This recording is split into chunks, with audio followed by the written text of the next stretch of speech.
बिस्मिल्लाहिर्रहमानिर्रहीम। 9th class हमने exercise 2.4 start की हुई है।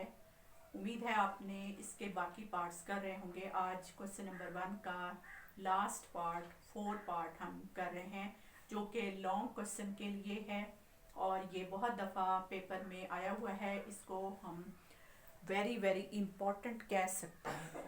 ठीक है, तो देखें, ये है हमारे पास क्वेश्चन 1 का 4 पार्ट, जिसको हमने सिंप्लीफाई करना है by using the laws of exponent.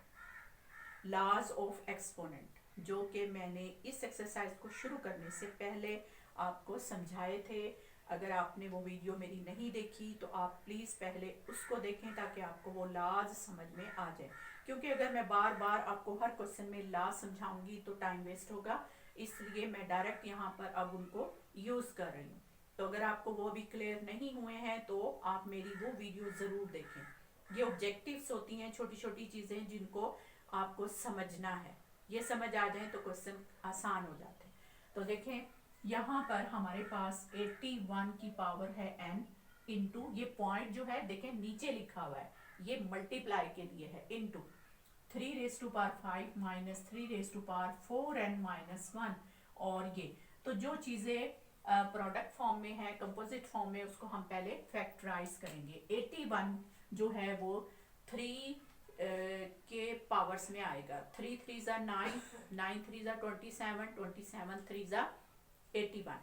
तो 3 की पावर 4, 3 रेज़ टू पावर 4 और फिर इसकी होल पावर n है, और into 3 raise to power 5 minus ये है 3 raise to power 4n minus 1। इसको भी मैं यहाँ पर फैक्टराइज कर रही हूँ। 2 4 3 2, ये 3 के टेबल पर जाएगा। 3 8 ज़ा 24, 3 1 ज़ा 3, और फिर ये 3 2 ज़ा 6, 3 7 ज़ा 3 9 ज़ा 3 3 ज़ा, और ये 3 1 ज़ा, यानी 1 2 3 4 5।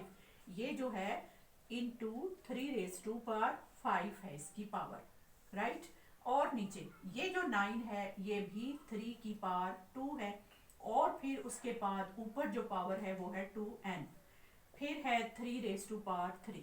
देखें, हमने जहां पर भी बड़ी वैल्यूज थी उनको हमने प्राइम फैक्टराइज किया है, अभी और कुछ भी नहीं किया। अब हमने देखना है कि जो सेम बेसिस मल्टीप्लाई हो रही हैं उनकी पावर्स को कलेक्ट कर लें।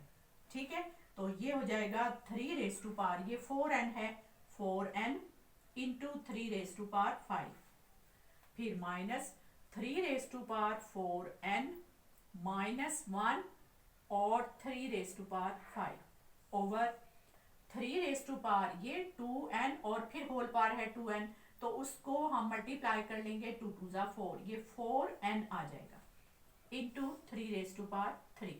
ठीक है, अब देखें, आपको ये अंदाजा हो रहा होगा कि यहाँ 4n हर एक के साथ है। 4n यहाँ भी 4n है, यहाँ भी 4n है, तो ऊपर वाले 4n से नीचे वाला 4n कैंसिल हो सकता है। इसके अलावा और 3 की पावर कितनी मैक्सिमम हम ले तो वो भी कैंसिल हो सकती है, यानी 4n के अलावा 3 इसमें है, यहाँ पर से भी 3 हम कॉमन ले सकते हैं, यहाँ पर भी 3 कॉमन ले सकते हैं। तो वो मैं पावर अलग कर रही हूँ। 3 की पावर 4n प्लस 3 ये मैंने यहाँ से अलहदा कर ली, और बाकी जो बच गई है 3 की पावर, यहाँ पर 3 ले ली ना अलहदा, तो बाकी यहाँ 2 बच गई, माइनस यहाँ पर भी 3 की पावर 4n और प्लस 3 मैंने अलग ले ली, बाकी 3 की पावर ये देखें 5 में से 3 ले ली, बाकी बच गई यहाँ पे 2, 2 में से ये माइनस 1 कर दें तो बाकी बच जाएगी 1 पावर, ओवर यहाँ 3 रेज़ टू पावर 4n और इंटू बल्कि प्लस 3। ठीक है ना, सेम बेसिस हैं तो पावर इकट्ठी कर ली, कॉमन बेस हो नीचे तो पावर ऐड हो जाती है। ठीक है, अब ये देखें, हम इसमें से ये चीज कॉमन निकाल सकते हैं। तो यहाँ से मैं 3 raise to power 4n plus 3 common ले रही हूँ। इन दोनों टर्म्स में से ये कॉमन लूंगी तो बाकी यहाँ बच जाएगा अंदर 3 रेज़ टू पावर 2 माइनस यहाँ बच जाएगा 3 रेज़ टू पावर 1 ओवर नीचे 3 raise to power 4n plus 3। ठीक है, देखें कितनी आसान शेप बन गई अब इसकी।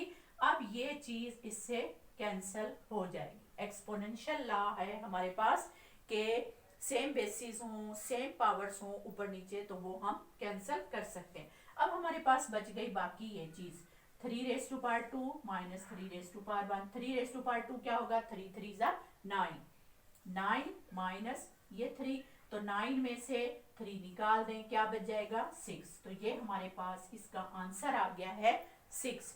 देखें कितना इजीली हमने लॉज को यूज करके इसे सिंप्लीफाई कर लिया है। तो ये लॉज बहुत इंपॉर्टेंट हैं, इनके यूजेस जो हैं काम को आसान कर देते हैं, सिंप्लीफिकेशन को इजी बना देते हैं, ठीक है ना।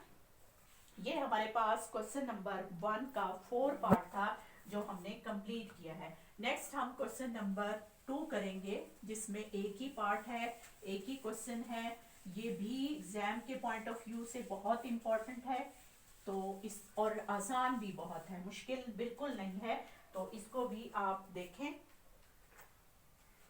Question number 2, show that x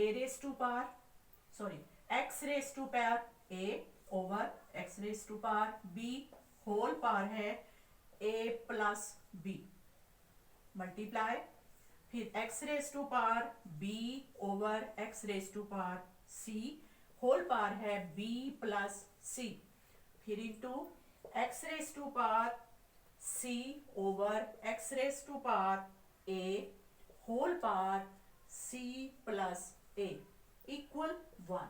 अब वो कह रहे हैं इसको प्रूफ करें कि ये सारी चीज इक्वल टू 1 आती है। तो हम ये वाली साइड सॉल्व करेंगे। कंसीडर लेफ्ट हैंड साइड, ठीक है, ये लेफ्ट हैंड साइड में ले रही हूं और हम इसको सॉल्व करेंगे। अब देखें यहां पर बेसिस सेम है, ये भी x की पावर है, ये भी x की पावर है। जब सेम बेसिस डिवाइड हो रही हो तो उनकी पावर्स को हम माइनस कर लेते हैं। अब यहाँ पर पावर हम छोटी और बड़ी तो देख नहीं सकते क्योंकि दोनों में ही जर्नल है, एक a है एक b है, तो फिर हमको हमारे लिए आसान होगा कि हम नीचे वाली को ऊपर ले जाएं। तो ये हो जाएगा x की पावर a माइनस b और फिर होल पावर है a प्लस b इंटू यहाँ भी x की पावर b माइनस c, ये c ऊपर चला जाएगा और फिर बाहर पावर है b प्लस c, ठीक है। इधर x की पावर c माइनस a और फिर बाहर है पावर c प्लस a, ठीक। अब पावर की पावर, तो पावर्स की पावर हो तो वो पावर मल्टीप्लाई हो जाती हैं, तो ये x की power a minus b into a plus b, देखें पावर्स मल्टीप्लाई हो गई, इंटू x की power b minus c into b plus c into x की power c minus a into c plus a, ठीक है। Powers को मैंने power के साथ मल्टीप्लाई कर दिया।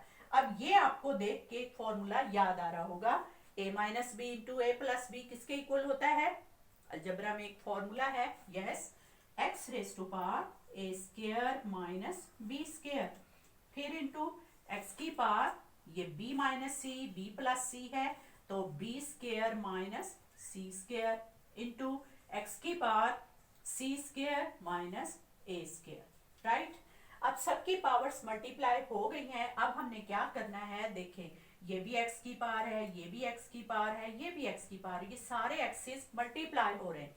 तो सेम बेसिस जब मल्टीप्लाई होती हैं बाय एक्सपोनेंशियल लॉ उनकी पावर्स को ऐड कर दिया जाता है, ठीक है। तो ये x की पावर ऐड हो रही है, a square minus b square plus b square minus c square plus c square minus a square, add कर दिया पावर को। ये पावर लिखने में जरा आपने ध्यान रखना, यानी ऊपर ही आए, x के ऊपर आनी चाहिए, ये सारी साथ में नहीं लिख देना।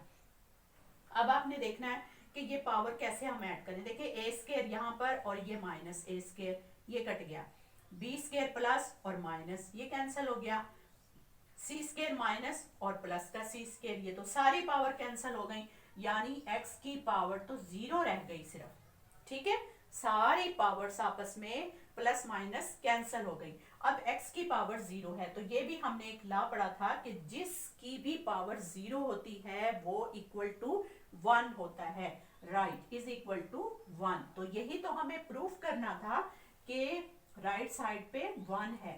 तो देखें ये राइट साइड हमारी आ गई। कितना आसानी से सॉल्व हो गया ये सारा by using the laws of exponent, right. तो ये हमारा क्वेश्चन नंबर 2 भी कंप्लीट हो गया। आज अल्हम्दुलिल्लाह हमने इसके 2 क्वेश्चन कंप्लीट कर लिए हैं। नेक्स्ट वीडियो में इंशाल्लाह हम क्वेश्चन नंबर 3 स्टार्ट करेंगे। दुआओं में याद रखिएगा, इसकी अच्छे से प्रैक्टिस कीजिएगा। अल्लाह हाफिज।